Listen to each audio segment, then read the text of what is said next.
Just three ordinary guys trying to understand the crazy world around them. We don't have all the answers, but we've got all the questions. You're listening to Just Add Bourbon with Jimmy, JD, and Brad.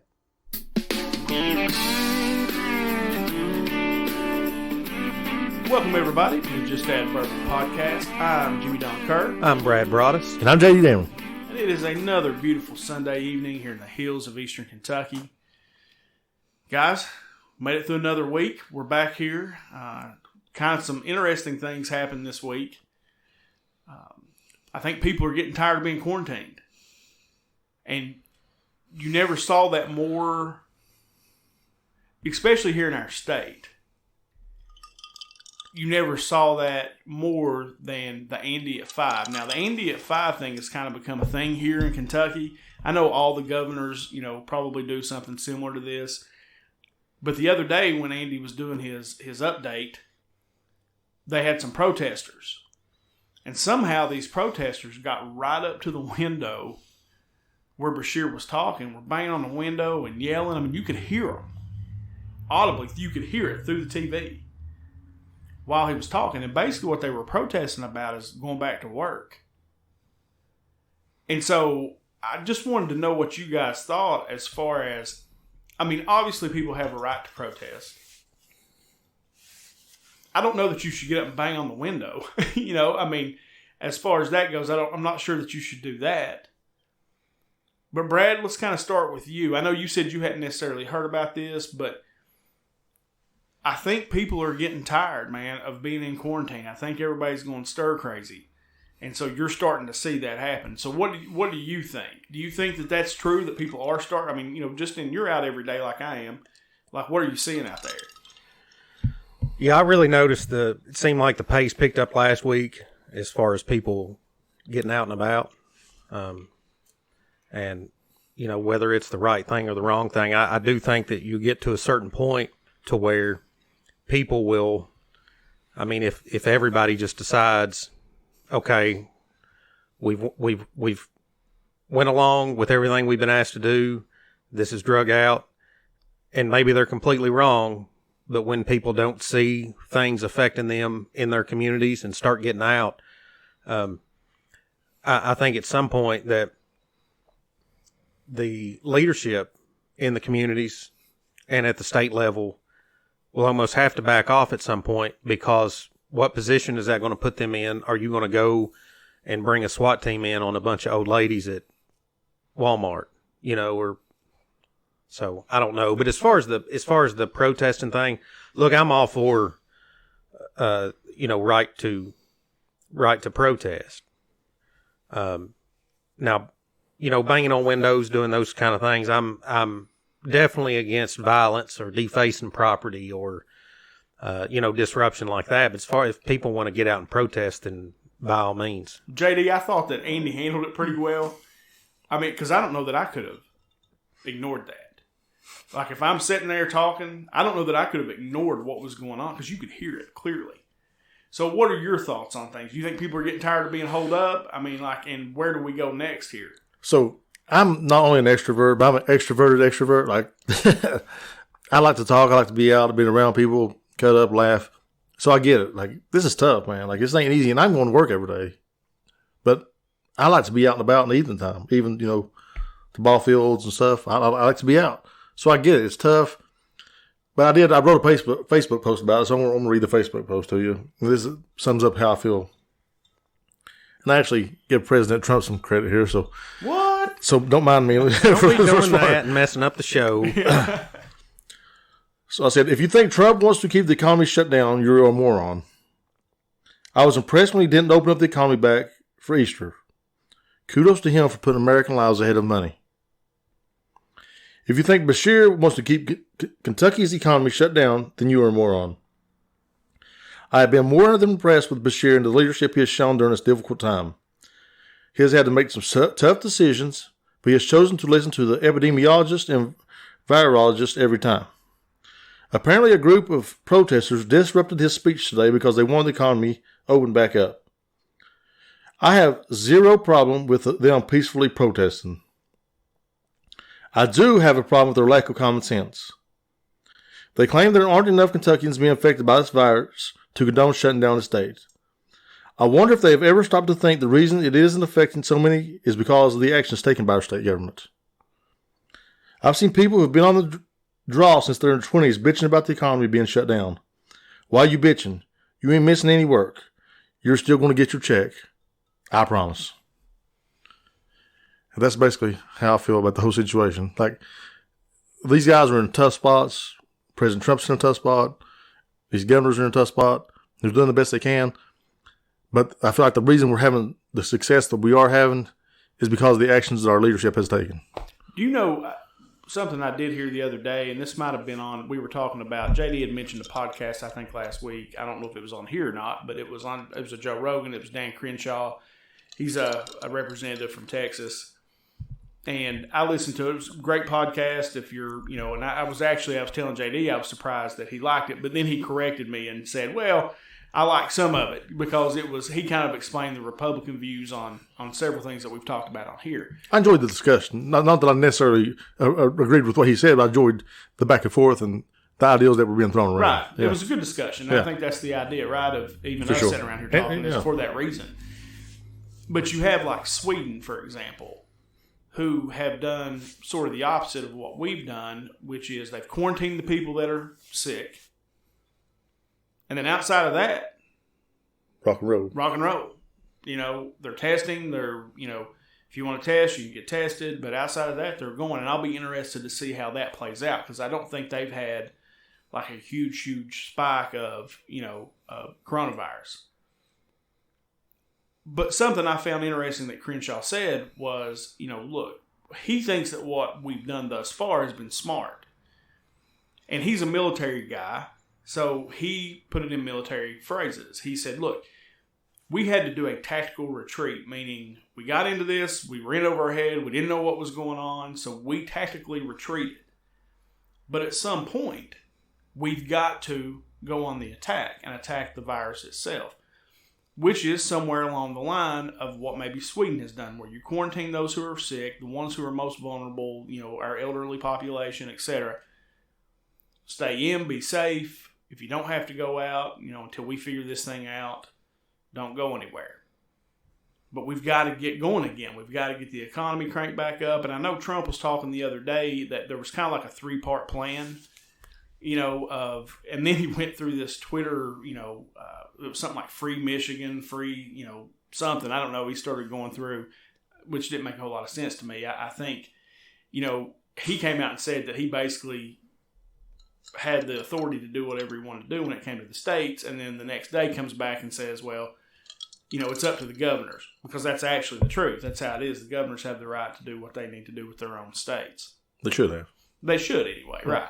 And I don't think, since he said that, he's backed way off that and has kind of put it out there. It's also pretty smart because it takes the blame off him and puts it on them if they continue to hold, the economy shut down in these states. Now, I'm like Brad. I've noticed a difference this past week. Like, I went through the skies falling one week to it's starting to feel like summer, in my business. It got busy. I think people are bored at home. They're looking at houses. They're calling and getting pre-qualified. They're doing all those things. But I believe that we have to go at some point. Now, I'm like you, JD. I believe that if we look back and say that we overreacted, then we probably did the right thing. Because we didn't have a ton of deaths. We didn't have a ton of, people sick, those things. But we have to, at some point, open things back up and let the chips fall where they may. Now, they know a little more about it. I read something the other day that the heat really does affect it. So as we get to summer, that'll probably tamp it down. But I also read something interesting, and Brad, I was wanting to get your thoughts on this. I think it was after World War II. There was an illness that came through. We kind of reacted maybe similarly to what we've done now, but we put people back out to work too early, and it came back in a big way and killed more people than it had originally.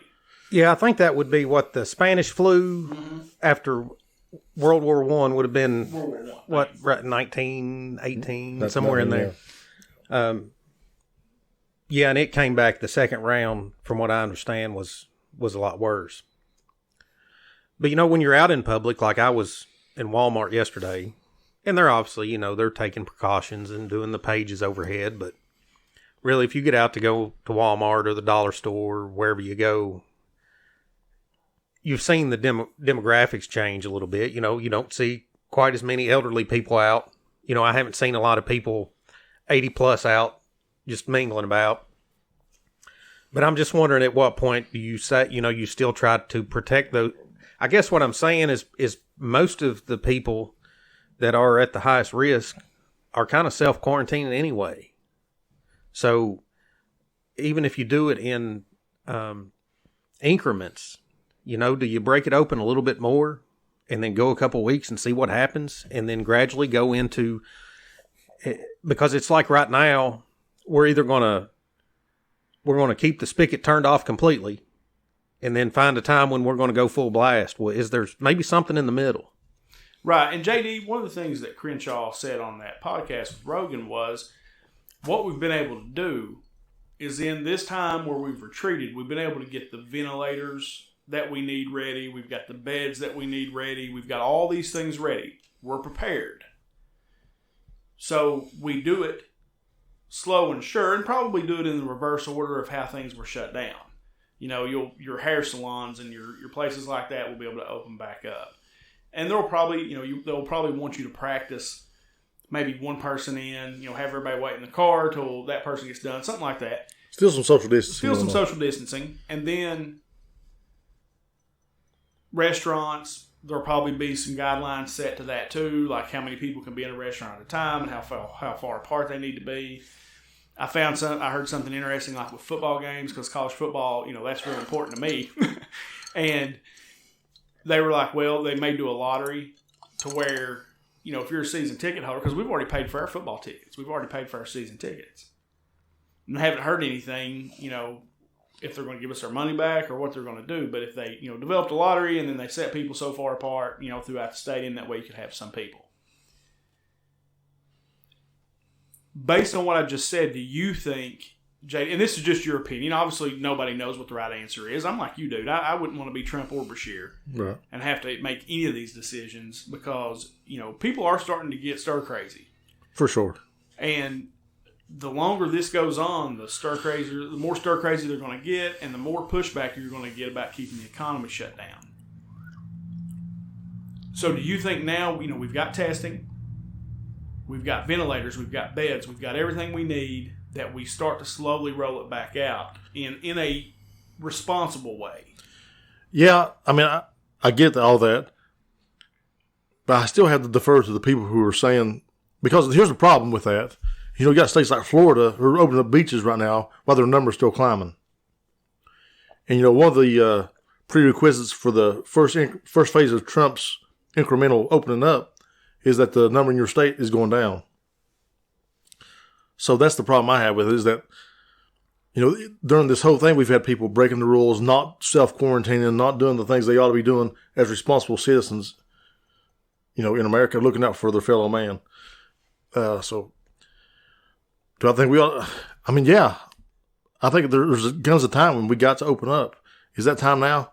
I don't know. Right, yeah. I know right now I'm still going to stir crazy because, and finally this week, I broke down. I was like, look, I got to see my kids. No matter what else happens. So my kids come over. We spent a couple awesome days together. Probably two of the best days of my life, man. We had, they come over on Tuesday evening. I took off Wednesday. We just hung out all day. We went and played some tennis. It was just us down there. We just hung out. But for sure, people are going crazy. And I'm ready to go back out, and then go to a bar, sit down, have some drinks, and laugh and cut up. But I just don't know. Man, I don't know. Like, I wish I had a good answer for you. Well, there's no good answer. I mean, there's really not, Brad. There's no good answer, as to what's the right thing to do. I just know that this is, for people's sanity, it's probably going to happen, and for our economy, dude. I mean, you can hurt people with the economy being shut down too. But I feel like, if your number's still climbing in your state, then care about your people. It's almost like Saddam Hussein releasing the biological warfare on his own people, right? If you're ignoring, the numbers are still climbing, these people are getting gassed, basically. I mean, it's a communicable disease that nobody sees or hears, or so. To me, you got to use some common sense, man. Go ahead, Brad. And one thing about the states making their own choices, whether they're good ones or bad ones, is I think because there are so many unknowns with this, there are going to be a lot of things that are going to be figured out through that process. No, and I agree. I mean, again, the thing that I keep going back to, because I'm a numbers guy, right? So I always go back to these numbers, is the percentage of people. They keep bringing back their predictions on how many people are going to die. They keep rolling them back. The one guy that said this was going to be, a disaster, 2 weeks ago, I think we talked about it, rolled his numbers back. He did it again last week, rolled his numbers back again. And it will be like, Brad hates Bill Maher. I actually like Bill Maher. Don't hate Bill Maher, but I like Bill Maher. I think he's funny, that show Politically Incorrect that he used to do. And then the Real Time with Bill Maher that's on HBO. While I don't agree with probably anything that they say on there, I find it entertaining. But even he came out and said, look, and he was really pointing out the media outlets of, like, using the word apocalypse, using all these things to describe the coronavirus that just weren't accurate. And he called it fear porn. And he was like, look, you guys have to stop what you're doing. You're trying to scare people to death. And look, the flu numbers, and he even said it. He said, this has killed less people than the flu has, but people are freaked out about it because there's no vaccine.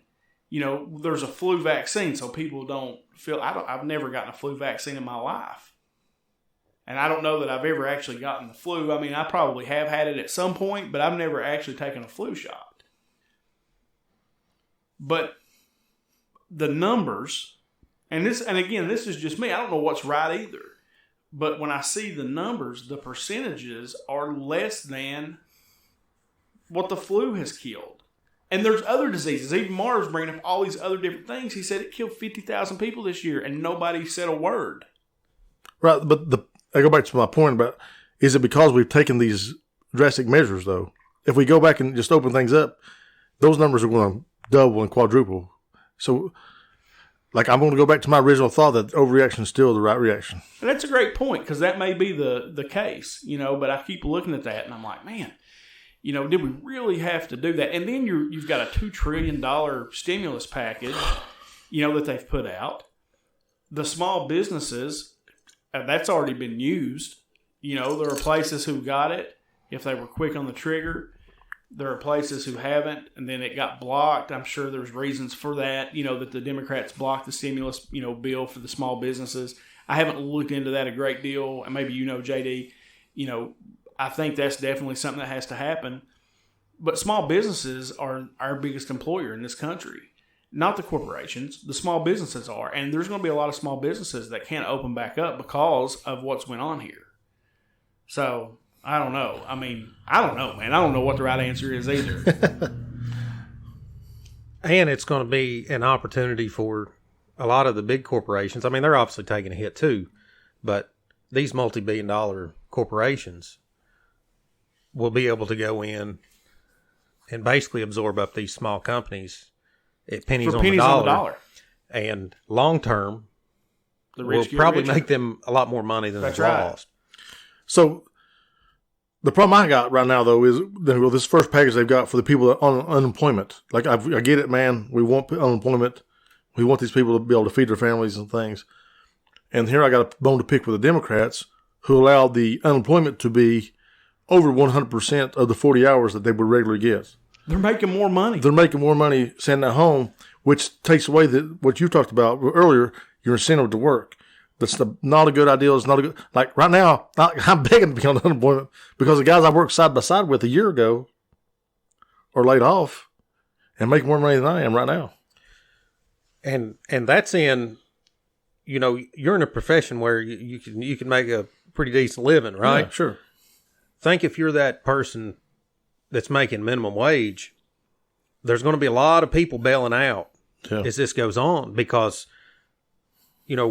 why am I going to have to put up with all the BS?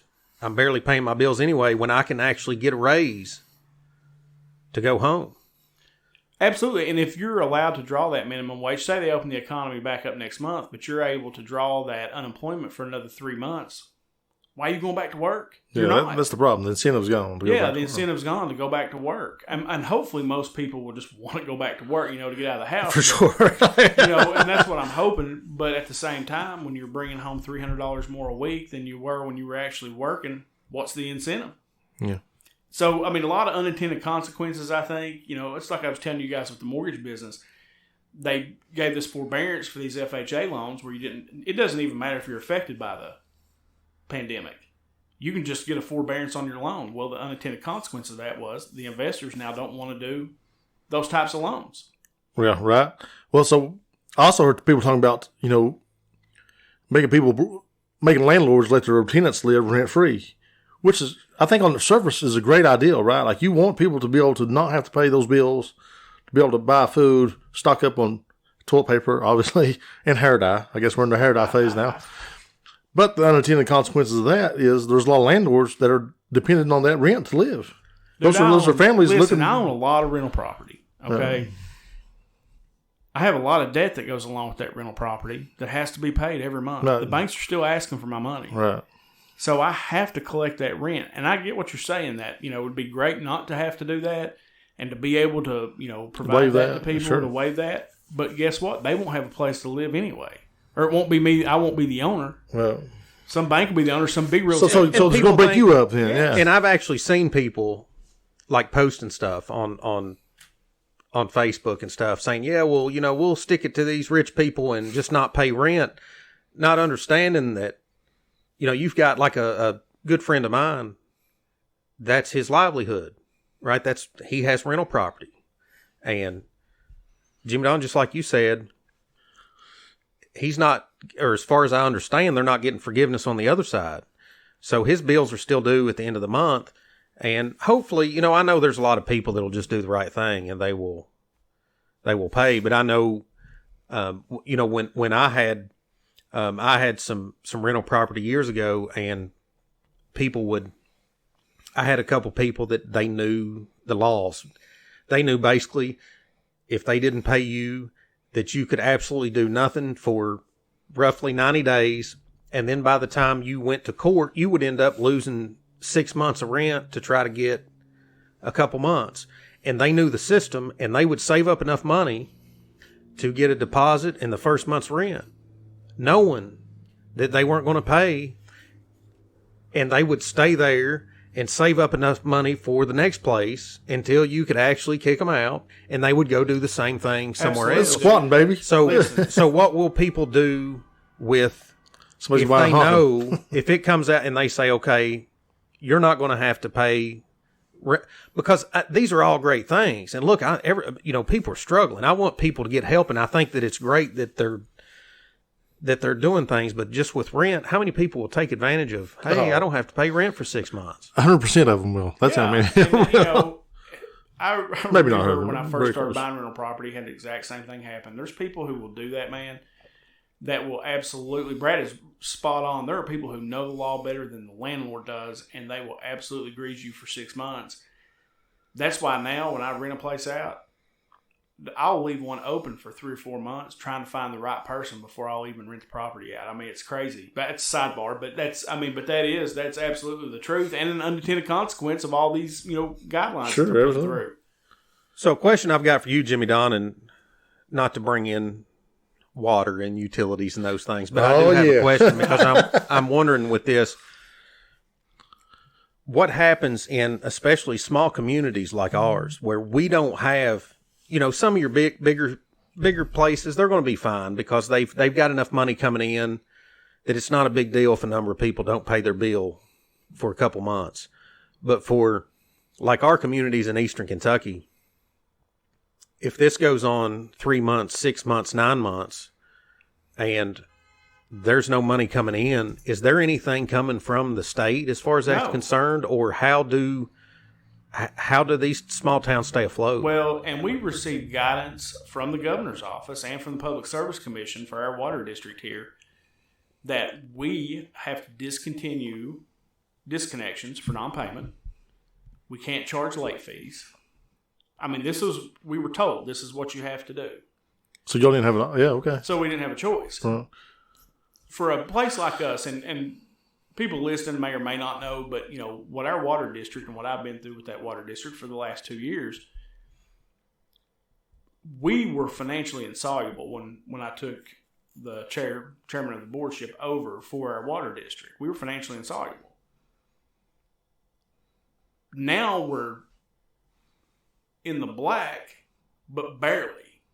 Okay, so we've been able to pull it together. Things are a whole lot better financially and quality-wise and everything. It's all better.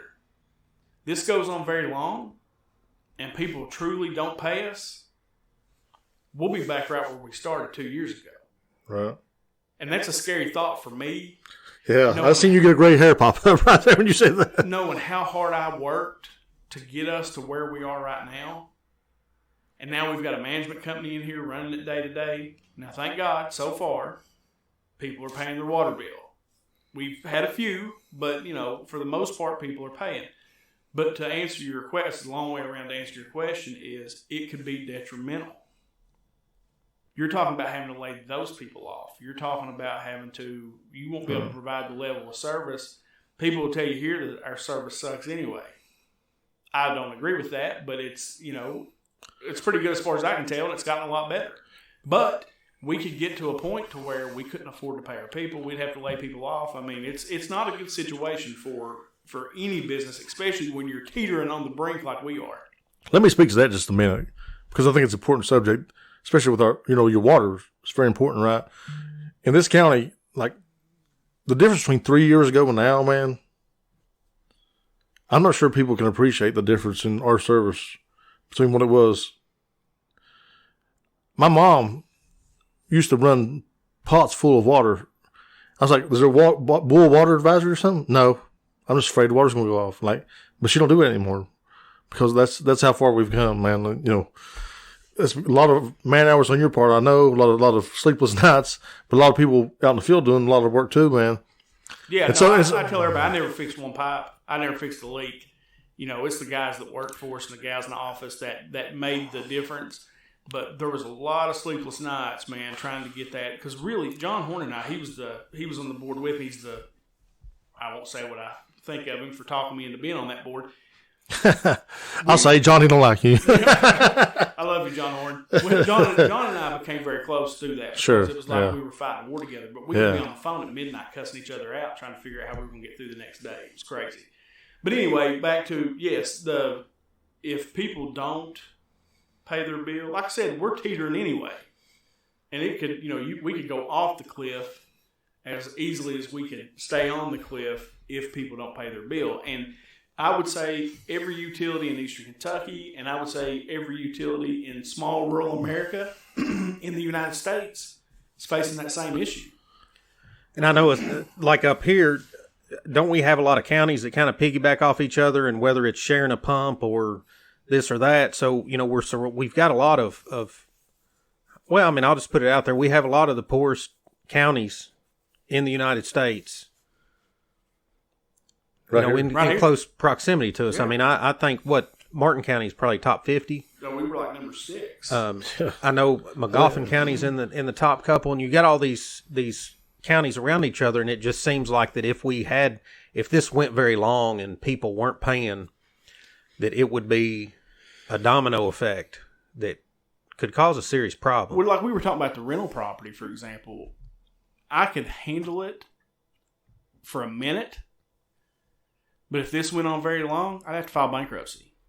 Right. I mean, it's just the facts of the matter. I mean, I tell people, especially, and nobody cares about this, but when it comes to rental property is a long-term investment.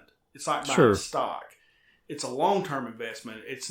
You're not necessarily going to make a living off of it right away. Unlike Brad's friend, I know he's talking about his properties are paid for. He's drawing that rent in. Sure. That's how he makes money in his pocket. I've never taken a dime off my rental property, not since I started buying them, not one time. I roll it back in, try to get the debt paid off. It goes to improvements. Like I just had a place come open. A friend of yours, JD, a guy you work with, went into. I had to drop $3,000 to get it back into. The person that lived there before them about 5 years, but destroyed it. Yeah. And so I had to drop about $3,000 into it to get that done. That's okay. I've been very blessed because I figured out a system and how I rent it and how I do the things that I do that has worked for me. Right. But you go for an extended period of time of not getting your money, you're going to have to file bankruptcy. Yeah, and that's what worries me about. Again, I go back to what I was talking about last week with government overreach. Like, I think a lot of times intentions are wonderful, but the unintended consequences are not so great. These guys putting in money. But before we go much farther, I want to just say, when we started the show, we were supposed to talk about Jimmy Don, his viral video. And Jimmy Don kind of skipped right over that. I did, didn't I? Well, I was sitting here and I was going to tell you, my phone is blowing up, dude. People watching this video. All right, so what JD's talking about, let me explain. You've probably already seen it.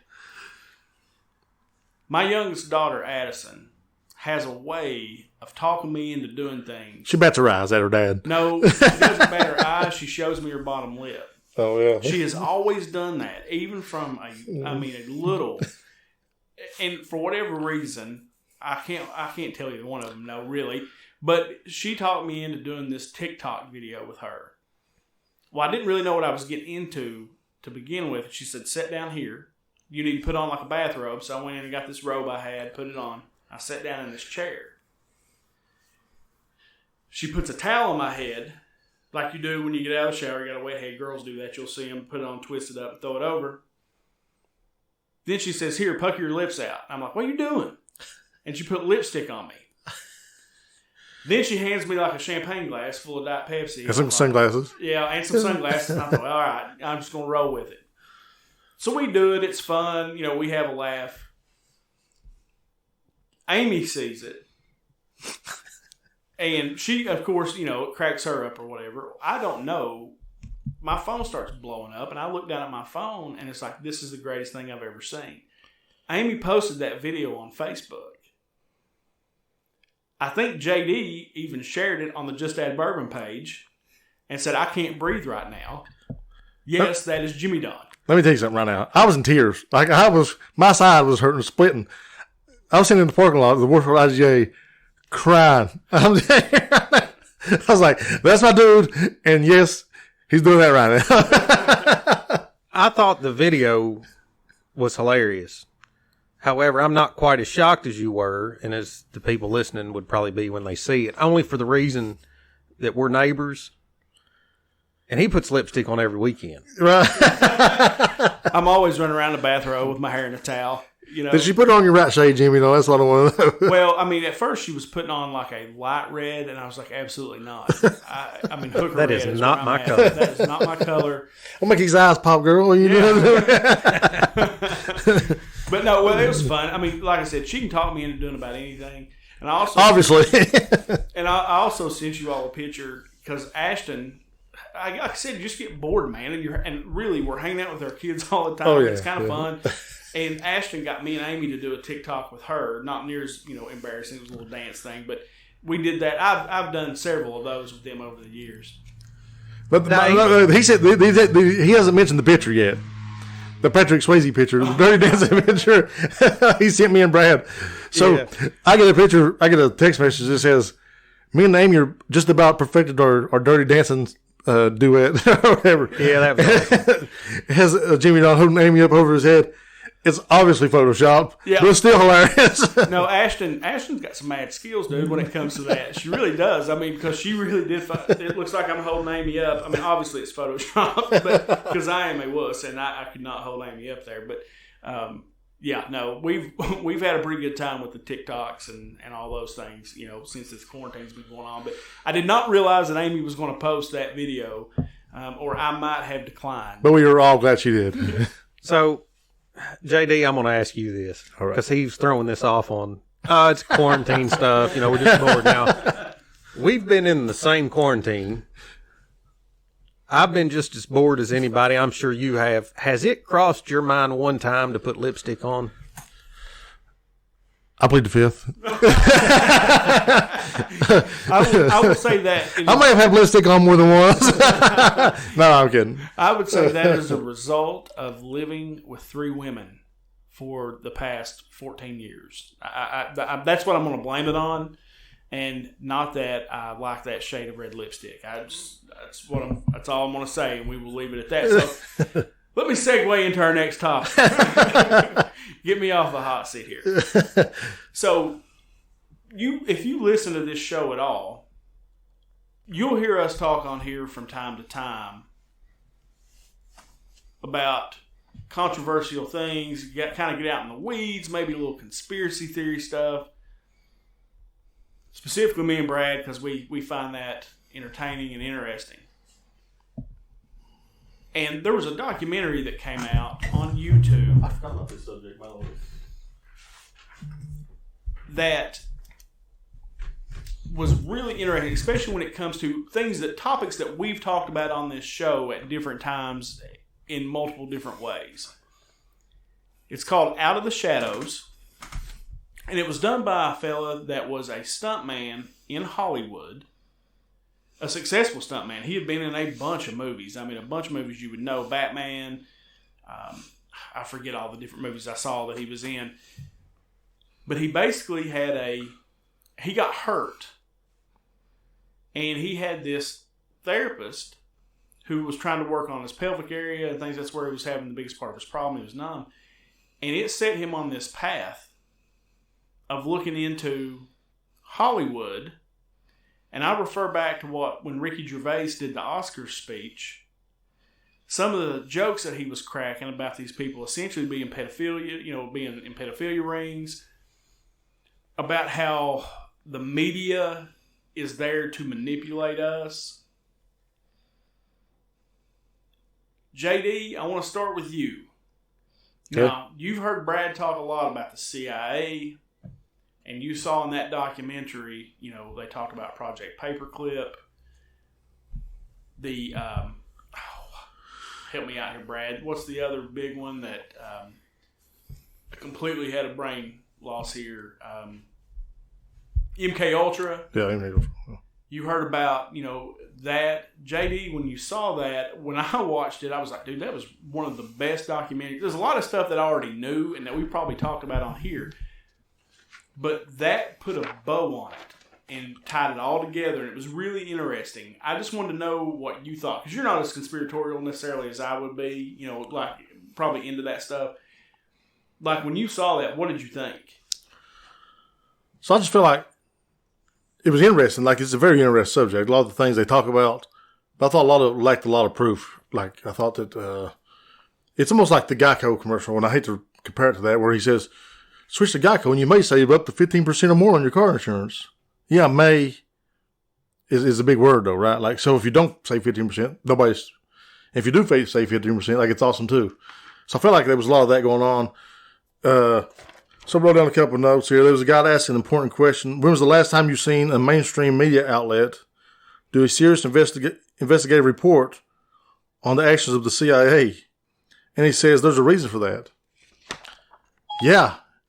And my Siri just popped on when I said CIA. Probably coincidental. You're listening. I mean, there's a reason there's not been a big investigative report done on the CIA in a long time. It's because they're an intelligence agency. We don't necessarily want everybody in the world to know the things that we know. It talks about the CIA being in Hollywood and helping direct these movies and stuff. But that's always been a thing, man. Like, if you did a movie about running a water company, well, who would you want there? You'd want people who run water companies being there. That's so they're talking about, the recruit being there, being CIA operatives on set for the recruit. And, I just thought it was a lot of interesting subjects that didn't have much to back it up. That's what I felt about it. Well, if you go and dig into some of those specific topics they were talking about, just like with the CIA stuff in Hollywood or in the media, it was it the church hearings, I believe? I mean, you can pull that stuff up and hear them in the hearings, ask the CIA director how many CIA people are in the media. And I think at the time, that was like in the 70s, that they admitted that there was 300 plus in the media at that time. So if you want to talk about having influence on the media and on movies, and to JD's point, it kind of answers the question. If you had a system that could not be, there was no checks and balances, that you've had people going back to Eisenhower. If you listen to one of his last speeches, and then you hear Kennedy say that that he wanted to splinter the CIA into 1,000 pieces, but then you can't ask any questions about what the CIA is doing. I mean, that's a pretty good deal to have. Don't you think? No, I do. And here, Jake, this was for me, and I'm going to direct this to you. Sure. Just because maybe you'll push back on it just a tick, okay? So The thing that I found most interesting, really, about the documentary was about Pizzagate and Podesta. And they get a hold of all these emails. And this journalist, and her name, again, I'm sorry, the journalist that they talked to at the very end, I follow her. Was it Liz Crokin? Liz Crokin, who was a legitimate journalist. Legit. Worked for, whether you not like Bill O'Reilly or not, she worked for him. She worked for a bunch of different people. She was well respected. Then she started going after this Pizzagate thing and essentially got shut out. And the point that she made that I thought was interesting is nobody ever asked. There are a bunch of references to pizza in these emails from John Podesta that make no sense. There's no reason for that comment to be in that email in any way, shape, fashion, or form. And we just gloss over that because it is commonly known that pizza, food terms, are used in pedophilia rings to describe these parties that they have, these pedophilia parties that they have. And then they had a guy on, I think it was Megyn Kelly. Maybe it was the guy that owned the pizza chain or something to that effect. And even the symbol that he used as a pedophilia symbol that, was in there. And of all that, that was probably the part that I didn't necessarily know or maybe hadn't heard before. But why has nobody nailed down on that and asked the question? Because they can't. Everybody that does either ends up dead or they end up kicked off the network. They can't ask the question. And if somebody says, well, it's all made up, then I've just got one question. Okay, if somebody came out, if you're a famous person and somebody came out and accused you of being a pedophile, what would you do? Deny it. And take legal action, right? I mean, you sue somebody for defamation. There's no law. These people that have been coming out for years, even that are pinpointing certain individuals, are not being sued because they don't want to go to court. I mean, it just, who knows everything, what's the truth and what's not the truth. But I've seen some of these, like Liz Crokin, for the last couple of years, and they get kicked off of any platform for asking questions. And we went through we've talked about the Epstein thing on here. We've talked about Nixium. We've talked all these different things. So at some point, does it start adding up that, yeah, there's a lot of perverts out there and something needs to be done about it? And something that kind of hit close to home right here, and, wasn't here, but it was in Eastern Kentucky. Good friend of mine, somebody tried to grab their kid. What? A young child. For nefarious reasons. That stuff's around. And this guy that made the documentary, it was almost like he had a come to Jesus moment, so to speak. And what the reason that he had it was because the person that the therapist that he was working with, who was trying to work on his pelvic area, said, no, I know all about this. who do you think takes care of all these kids that these Hollywood people take advantage of? And I was like, what? So these young babies, these young children, have been brought to this woman for her to work on after they violated them and hurt them. It's awful. That woman's not got any reason to make that up or to say that. Right. And the same thing with that Liz Crokin lady. She basically got banished from the media because she started asking the question. And when Megyn Kelly did that interview, they were all softball questions. It was nothing. Nobody asked, why does this say this? Nobody asked John Podesta. He's just disappeared. The Podesta Foundation, his brother, all them, their company shut down. There's a reason. And that's the part that I took, I took it. I knew a lot of this. None of that stuff was really new. So, let me comment on this because I'll make sure I'm clear about where I'm standing here. Out of shadows, I don't want to make it sound like I don't believe anything that was said in that documentary because obviously there's truth in there. But I almost feel like it's like, you ever have a news organization like who you knew they weren't reliable? Like they reported a lot of false things, but every now and then they got something right. And if you're one of those people that the first time you ever checked out that news organization, it was on that right thing. So from then on, you thought everything they published or everything they put out was right. And that's kind of how I feel like that documentary was. There was so much to sift through. There is truth in there. There's definitely truth in that documentary. And, with these pedophile rings and stuff like that, I'm sure a lot of that is true. But, to Brad's point, why there's no lawsuits coming forward and things like that. A lot of these people just want that. They don't want to spend their time or money or energy in fighting something that they've not got a battle win. It's not prevalent in their life, so they're not going to go seek out that fight, that headache. Does that make sense? Maybe it don't. I don't know. Go, Brad. You had a response. Yeah, I mean, I just think with everything that has happened in the last 3 years, that if people aren't waking up, that there are very powerful people that no, I definitely agree with that. Doing some horrible things, really and this things. is not just Sure.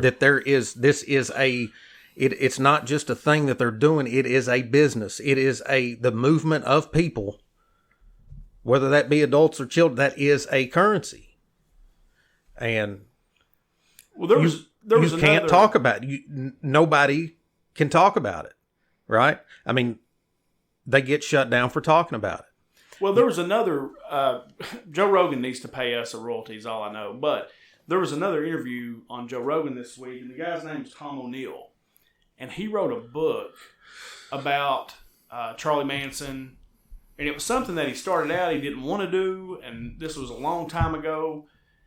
And it took him 20 years to write the book. Didn't it grow into something else, though? Yeah. Like way outside of Charles Manson? Way outside of Charles Manson. But it's about MK Ultra. Yeah.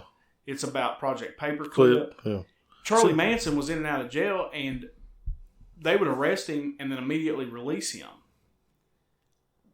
You need to listen to it, Brad, because I know you're into that, but I'm going to buy that dude's book and read it because it kind of ties into what we talked about here with this Out of Shadows documentary. Like I said, if you don't think that the CIA, after all that we've said on here and all the stuff that's come out, they're going to come get us. I'm looking for a bomb to hit JD's house right now. But please don't. Yeah. If you don't think the CIA is doing some nefarious stuff, then you're not paying attention. Because what this Tom O'Neill talks about is all CIA. And it's all brainwashing. And it had been going on for years and years. And he was able to dig in and find some crazy stuff. The MK Ultra is a perfect example of that. With the psychotropic drugs and trying to manipulate these guys to, work against their own interests, right? Really is what they were trying to do, which... Yeah, so do you think, because like with MK Ultra... I mean, which is definitely a thing. It's right, it's not definitely a conspiracy theory. Right. You can go back and hear, and whenever they supposedly stopped it... 1973. So they were supposed to have stopped the program. Do you really think, and with the technology that we have today, you think that would just stop? You think that they would just stop that? Because again, we're talking about the organization that anytime somebody tries to question or ask a question, they say, well, it's an intelligence agency and we can't give out any kind of information, which is a great cover for nothing ever being dug into. You know, you had the CIA started in 1948, sometime in that What was period. it before that, though? It was The OSS. OSS, that's right. Yeah. And then that was in the exact same time frame that you had the whole, you know, the Nazi Germany, and was that Operation Paperclip when they brought the scientists and people over here. So it's almost like you knew the Nazis were doing the mind experiments and all those things, that it just rolled into a different program. I don't know. Yeah, I mean, it is a good cover, but it's also true. Like, we don't want to put our intelligence on the front page of the New York Times, right? But you're talking about it. So you're right. Like, it is tough, but it's also true that the CIA needs to keep some of that stuff shut down. Like, everybody doesn't need to know those things. But we're talking about an intelligence agency that is almost outside the government now, which I happen to believe controls pretty much everything. Because, like I said, the presidents, you know, going back to Kennedy, and those guys wanted the CIA out, that it was a problem. So it's not like it's just giving away our intelligence. It's almost like they've got their own, it's like they're almost a private organization because they've got all the information. Information's power, right? I mean, that's the power. So let me say this, and it's probably stupid, and so forgive me if you're listening, and Brad and JD, forgive me. But an intelligence agency should be collecting intelligence on our adversaries or foreign countries. Correct? I mean, am I wrong in saying that's what an intelligence agency for the United States of America should be doing, correct? They should be doing that. They are supposed to only be able to... outside the borders, right? They operate to do that outside the borders, but... CIA, I'm talking about. Yeah, it is supposed to be, you know, they're not supposed to be able to, you know, they would need a warrant to wiretap an American citizen or whatever. It's supposed to be outward, the CIA. But you have the CIA, and then you have the rest of the groups in the Five Eyes, you know, with in Europe, and then you've got Australia and New Zealand. I can't remember which ones are in the five. It's not illegal for Australia to spy on our people. So those groups work together. So just like with this, you know, whether you want to call it wiretapping or surveillance or all of this FISA stuff going on. Right. They can get a warrant. It's kind of like like 7 Steps to Bacon or whatever. When they get a warrant, if you're the target, JD, they don't need to get a warrant on you. They can get a warrant on Jimmy Don or somebody down the line from him because of that 2-hop rule. Right. Yeah. You know, so basically, if they get a warrant on you, and he talks Jimmy to Don, so he talks to Brad, everybody that you talk to falls in that net, and everybody that they fall in talks to that net or falls in that net. So if you have with just a small number of people, you're talking about surveilling thousands of people. And then it sounds like they were involved in brainwashing experiments. What's that got to do with collecting intelligence on our enemies? They're making movies. And I read something one time that the elite have a code that they have to tell you what they're doing, right? And they'll do that through movies. Just for example, watched 2 or 3 nights ago, watched Captain America Winter Soldier. Probably one of my favorite comic book movies of all time. But it is all about Project Paperclip, brainwashing. It's like they're telling you that they're doing it. You know, like I read that one time, but it's, you know, but they'll come out and say things. Like James Gunn, for example, he was the director for Guardians of the Galaxy. He got crushed and ended up fired by Disney because he was making comments about little boys. Like, they have to tell you that they're doing it. And if that's true, that's sick. And it's just, my whole thing is with the CIA, John F. Kennedy wanted to split them apart. What happened to him? His head's a canoe. Yeah. I mean, we could probably get in a really, really deep conversation because I've read a lot about this. I know Brad has too. It boggles my mind that this kind of stuff is actually happening, but I've seen too much now. Like when I first started looking into this stuff, I thought, because Brad and I were talking about him, he's crazy, Then I started looking into it, and I'm like, dang. And it's out there. You can just read it. Like they're talking about in that Out of the Shadows documentary about the false flags. This dude's a CIA guy. Here's one of the things that really stuck out to me. Like if you go to the search bar on YouTube and punch in Out of Shadows, that documentary won't pull up. You guys understand that? That's right. With over 6 million views, which is also I had a hard flag time to me. finding it. So, and that's the thing. And I know we've talked about the Wild Wild West with the internet, but people that are credible coming out with information are getting shut out if they are not one of the groups or one of the establishment media outlets that is allowed to cover the information. So like Washington Post just here in the last couple of days came out and talking about the coronavirus thing and saying, hey, well, this and this looks like that it might actually come from a lab, right? I don't know if you saw that just here in the last couple of days. Fox News' article. I didn't see Washington Times. Yeah, Washington Post. Okay. Well, in January, Zero Hedge wrote an article on the exact same thing. You know what happened to them? They were banned permanently from Twitter. Banned permanently for writing an article with the same information, the same detail that now is being covered by the gatekeepers. How does that work? And you go like Zero Hedge has had a lot of great information over the last, 4 or 5 years. Articles I've read, but they are normally months ahead of everybody else.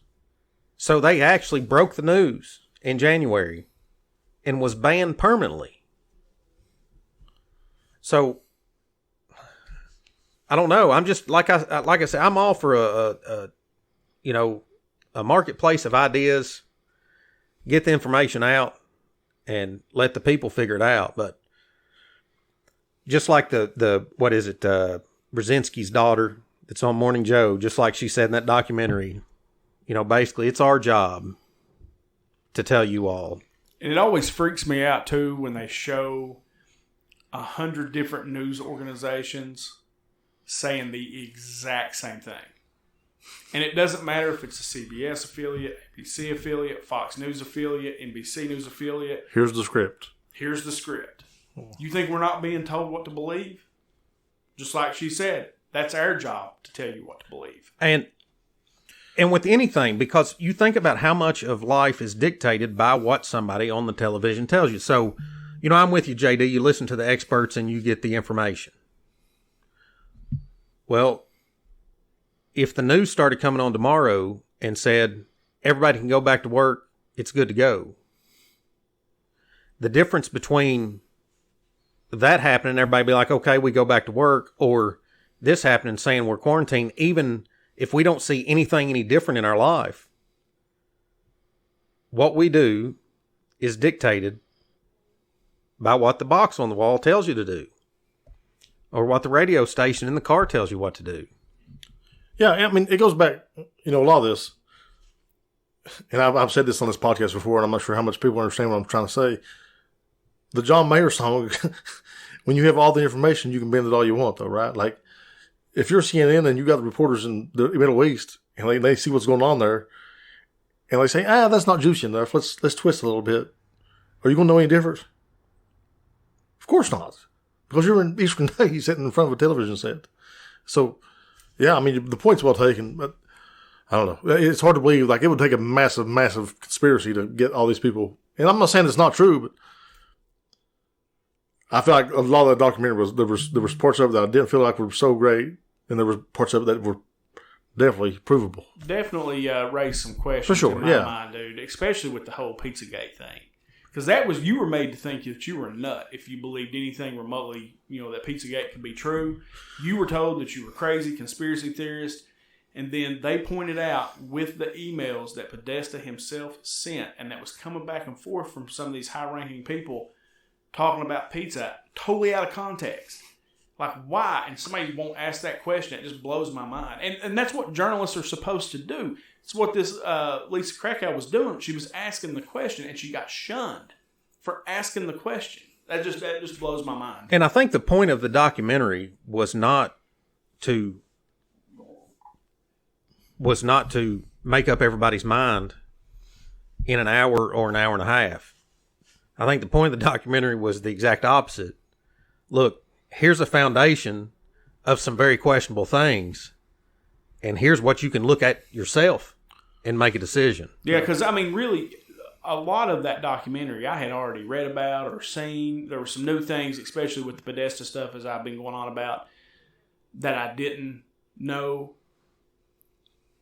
But if you are listening and you're just interested, because I'm being dead serious about this, and I know I like to talk about conspiracy theories, but this is something that everybody needs to open their eyes to, is that this is out there. And don't listen to us. Don't take my word for it. Don't take Brad's word for it or JD's. But because I felt like it took all these things I've read about over the years and put it in a nice package where you could understand it and kind of tie it all together. But I think it's definitely something worth looking into and trying to understand. And keep a close eye on your kids. I mean, Word. Right? Yeah. So, keep a close eye on your kids. All right. So that was a intense discussion, but I really liked that. I enjoyed that too. Yeah. I like that too. So one thing that the quarantine has done is everybody, again, we've done it on here the last 2 weeks. We've been doing our movie brackets. And so this week I really enjoyed go ahead, JD. I just want to say I got some kickback on my picks last week with the baseball movies. Apparently, I was supposed to pick The Natural to win it all. But honestly, I probably watched The Natural before, but it's been a while. And so my brother, my sister-in-law, and my brother both messaged me. He's like, I can't believe you glossed over The Natural like that and didn't take it to the winner's circle. So I was like, all right, I'm going to go back and watch The Natural. And I'm going to get some real heat over this right here. But about an hour and 5 minutes in, I was like, I ain't even watching the rest of this. So I feel really good about my picks right now. Yeah. Major League all the way. Well, I really enjoyed the baseball movie bracket. I enjoyed the Mafia bracket. That's probably two of my favorite things. So I started looking at a bunch of different, topics and categories and different things. I looked at horror. I looked at a bunch of different things. But I just really enjoyed the baseball. And so I went with an all-sports movie bracket. And your number one seeds are Remember the Titans, Rocky, White Men Can't Jump, and Hoosiers. Okay, so those are your number one seeds. So in the first bracket, we've got Remember the Titans against We Are Marshall. Very similar movies, real heart-tugging movies, two really good movies. Marshall's really close to us, so Both great movies. I've got to go with We Are Marshall just because it's a local thing, and you drive through when you go through Huntington and you go under the little bridge there that it shows in the movie. It just kind of hits home a little more. I'm going to Remember the Titans because, again, Denzel's the man. And secondly, one of the things that happened in We Are Marshall is they show the quarterback sneak, and this guy does like a flip and goes into the end zones. So I feel like if he did that, I'm sure he just did a quarterback sneak and scored a touchdown. Right. So it's like how much that movie is just built for cinematography. You know what I'm saying? So I'm going with the Titans, baby. Bring me on. My wife is a Marshall grad. Marshall is right down the road, but I'm going to Remember the Titans because I love that movie. I love heavy subject song, matter. Ain't no mountain high enough, baby. That is, I love Remember the Titans. That would sound so much better if you had your lipstick on. It would. And a hair. And if you was lip singing. Yeah. Thanks, JD. All right. I think this is a pretty tough one because I really like both these movies. But you got your 2-seed Caddyshack against your 3-seed Waterboy. I'm going with Caddyshack. Even though I'm a football guy, I like Caddyshack's. I love the Waterboy. Sandler went on a streak there with a lot of really good movies. You got Happy Gilmore, Billy Madison. You've got Waterboy, and I love Waterboy, but Caddyshack's probably one of the best movies. Vicki Lawrence, show me your titties, I like them too. But no, that's a good one. So we've got Caddyshack moves on. Oh, that's a tough one. All right. Next bracket, you got your number 1 seed Hoosiers against your number 4 seed Friday Night Lights, which Friday Night Lights is a really good book too if you've never read it. But I'll go first. Hoosiers all the way. Hoosiers is phenomenal. I want to go Hoosiers because I really like Gene Hackman. But Tim McGraw was so good in Friday Night Lights. I'm going Friday Night Lights, even though it's not moving on. I can't make it a clean sweep. Yeah, no, Hoosiers is great, man. I said that's that was an awesome movie. It really is. It makes me think of probably what it was like here in Inez because Inez went and won the state championship. 53, 55, I think, or 55, 57, something like that. And we were a little small school. I think 49-51 is what I'm thinking. Or maybe it is 49-51. Whatever it is, we went and we won it twice. And we're a little small town, just like the school in Hoosiers was. Hickory, the Hickory Nuts. That's, One of my favorite, when they get to the big Coliseum, he starts measuring the floor and the rim and all that. I thought that was pretty good. So, and it just makes me think about here, and that's why basketball's so popular here. I thought that was a cool movie. All right, so the next one, and this is, I watched both of these in the past week, or parts of both of these. The 2 seed Rudy versus the 3 seed Major League. Give me Major League. Yeah, I'm not a Rudy fan, man. You don't like Rudy? Like it? Not particularly. Not really. You got a small town boy, his dreams to play for the Notre Dame Fighting Irish, and he works his guts out, goes to Holy Cross, and makes it through. Yeah, but heard it. Who you voting for? You got a young John Favreau. He's voting for Major League, isn't he? Oh, Major League all the way. I love Major League. I actually watched the whole movie. Eric actually texted me and said, "Hey, Major League's on AMC," so I turned over and watched it. All right, let's slide over to this next bracket. You got number 1 seed Rocky versus Happy Gilmore. So, I got to clarify, because if Rocky 4 is being considered at all... Rocky 4 is not on this. Okay, so we're just going Rocky... Straight Rocky. Because Rocky 2 was on, was a choice as well, and I like Rocky 2. But... Rocky 4 is hands down the best Rocky, am I right or not? Dolph Lundgren, so. Ivan Drago. Ivan Drago, you can't beat that one. Okay, so I'm going with Happy Gilmore then. Brad? Yeah, I'm Happy Gilmore. I'm Happy Gilmore too. Maybe controversial take. Rocky's a great movie. Yeah. Because it's not just a boxing movie. Sure. It is... Uprising, baby. That's the payoff, but, Rocky 4 is a boxing movie. When you're fighting Ivan Drago and, it's the Russians, down with the Russians, that whole thing. I want to invade Russia every time I watch it. But I love... Apollo Creed dies. I love Happy Gilmore. I think that's... The price is wrong, bitch. Yeah. All right. Next, the 2 seed Talladega Nights against the 4 seed Any Given Sunday. Talladega Nights. Talladega Nights. Talladega Nights all the way. I love that movie. There are more It's a miracle. There's more one-liners. Like, people can't see me here, but I talk with my hands. So I'll be doing this, and, the line, what am I supposed to do with my hands? And, Will Ferrell just great in that movie. It is such a good movie. All right. Let's see. 1 seed White Men Can't Jump against the 4 seed Space Jam. The Michael Jordan. White Men Can't Jump all day long, every day. White Men Can't Jump. Oh, yeah, White Men Can't Jump, definitely right. Snipes and that was a classic, Woody bro. Harrelson. That's when I was coming of age too. Like, just started learning what people talking trash and all that. I was like, all right. And Wesley Snipes, what was his name? What was his name? What was Wesley Snipes? Sandy. Yeah.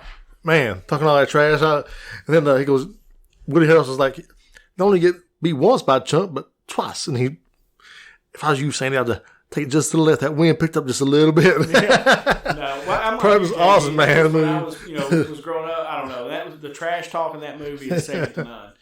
All right, the next one, and I actually switched these out with what was actually in here because I like these 2 movies because it was a 32, there was a 64 movie bracket, and then I kind of voted down what I thought was here. So number 2 is The Blind Side versus number 3 Dodgeball, Vince Vaughn movie, Ben Stiller.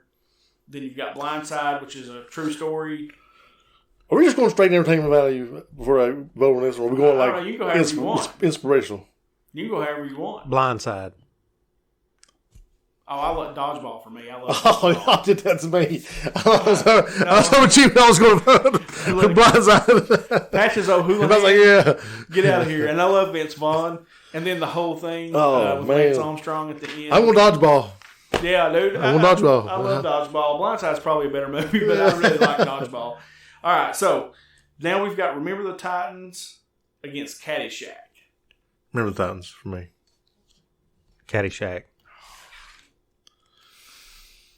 Caddyshack. I love Caddyshack, yes. I mean, I love Remember the Titans, and you're right, JD. Denzel's Noonan. But Caddyshack is No. classic. I mean, you got some of those guys in their heyday. Bill Murray, Aykroyd. I mean, you got all those guys, man. It's so good. Next one will be Hoosiers against Major League. This one's a tough one for me. I will go first, though. Hoosiers for me. I love Hoosiers. Yeah, I'm going Hoosiers. Yeah, I go Hoosiers, I guess. Because that's one of those, like I said last week, if I'm going to sit down, if Hoosiers is on and Major League's on, I'm probably going to watch Hoosiers. It just depends on what kind of movie. If I want to laugh, I'm probably going to watch Major League. But if I want to be inspired, Not me, I'm going to watch Hoosiers. I want to see him run the picket fence. That's all I'm going to say. All right, next bracket. Happy Gilmore versus Talladega Nights. Two comedies. Happy Gilmore. I'm going to have you go more too. I would have went Talladega Nights. Happy Gilmore moves on, but Talladega Nights is one of my favorite movies. Yeah. That's another. That movie was good. It's hard to. Literally, I will watch it every single time it comes on. We watched Step Brothers last night, by the way. Step Brothers is so good. Activities. You can do so many activities. I love Step Brothers. You got to call me Dragon. Yeah, you got to call me Nighthawk. Oh, and then you've got White Men Can't Jump versus Dodgeball. White Man Can't Jump. White Men Can't Jump. White Man Can't Jump. That's a sweep. I would have went White Man. I love Dodgeball, but White Man Can't Jump is just too good. Yeah. All right, so Final Four. We have Caddyshack versus Hoosiers. Hoosiers. Hoosiers. Hoosiers for me too. I love Hoosiers, man. That's so good. His dad's a drunk, and he gets him sobered up to help coach and knows all the town's history. You just can't beat it. It's like Inez. It's just like watching Inez. All right. Then what did we have? Did we get Happy Gilmore? Happy Gilmore and White Man Can't Jump. Happy Gilmore against White Man Can't Jump. White Man Can't Jump. White Men Can't Jump. All right. So that makes your finals Hoosiers versus White Men Can't Jump. Now, I don't want you to vote right away. I want you to discuss, because you got two basketball movies here. And you've got one that's more of a comedy, another one that's more of a serious, tale of a small town and what it is to make it to the state tournament. Yeah, but it's not like White Man Can't Jump didn't have the levity of Hoosiers too, man. Like there was a lot going on in Woody Harrelson's life with with his girlfriend and people trying to chase him down. So for me, for entertainment value, for all those things, I'm going White Man Can't Jump. Like I think it was just an awesome movie. I'm going with Hoosiers. So it's up to me, right? It's my You got the winning vote, baby. It's up to me. I'm going Hoosiers. I agree with everything you said about Why Men Can't Jump. I think it's a great movie. I didn't think it would make it as far through as it did, actually. I really kind of thought that JD would kind of push Blindside through because it's a football movie. Like, I thought you might push that through. But between those two movies, I don't know. Like I said, man, of all the movies on here, I love Hoosiers. Just love it. It's a good movie. And like I said, just because I've said it 20 times, but it just reminds me of being from here. Sure. And what it was probably like in the 50s. All right, guys, we got anything else we want to talk about? We're wrapping this one up. I think it knocks me out for this week, brother. Yeah. All right. Everybody stay safe. You too, especially. Because you're the only people I really like. Same. No, everybody stay safe out there. As always, we do have a couple of cool things maybe coming up that we're going to do. Yeah. That you'll see on our Facebook page and our Instagram page. So be looking out for those. As we always end the show, check us out on Podbean. That's the app where we launch from. You can download the Podbean app and just search up Just Add Bourbon Podcast and subscribe. You can get us on iTunes, same thing. Just search up Just Add Bourbon, subscribe, download, listen. We appreciate it. Spotify. Check us out on YouTube. Again, we always say every week Eric's doing a good job on the Instagram page, and you'll see a lot of our Facebook content too. You can go to our Facebook page right now and see my video with me and my daughter, the Tik Tok, her around the world. You seen on Just That Bourbon page? Yeah, just go to the Just Add Bourbon page. You can see that there. But from myself, from JD, and from Brad, no matter how bad your week's been, or no matter how bad your day's going, if you just add bourbon, it always gets a little bit better. We'll talk to you guys next week. Stay safe, everybody.